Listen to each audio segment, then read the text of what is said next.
Невработеноста за Македонија останува главниот проблем. Јавниот долг се уште се контролира, но потребна е силна финансиска дисциплина, се објаснува во редовниот економски извештај на Светската банка за Југоисточна Европа. Ова ќе биде тешка година за регионов, вели Желјко Богетик, главен економист за Западен Балкан. За разлика од лани, поради несигурноста во регионот се забележува пат на економскиот раст. Јазот меѓу богатите и сиромашните расте на штета на средната класа. Граѓаните од Југоисточна Европа штедат не само на луксус, туку и на храна и лекови. И може да видите дека луѓето се чувствуваат доста песимистички. Всушност, некаде меѓу 50 и 66% од населението во Југоисточна Европа смета дека се многу или значително погодени од кризата. Особено населението во Србија е песимистично, околу 2/3 од популацијата ги изразува овие мислења.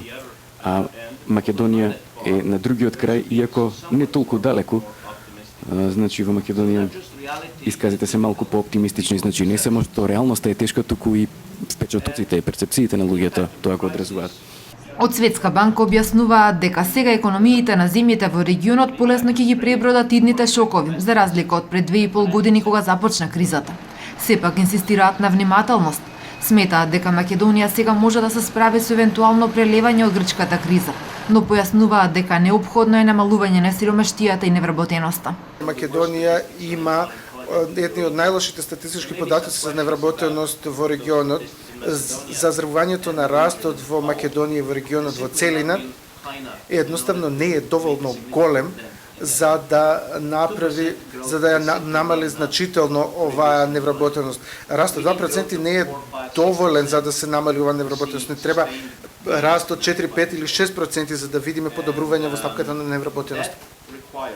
И за тоа се потребни инвестиции, како јавни, така и приватни инвестиции. Ова е втор економски извештај на Светската банка за Југоисточна Европа. Првиот пред 6 држави од овој регион беше презентиран лани во Белград, вториот денеска во Скопје.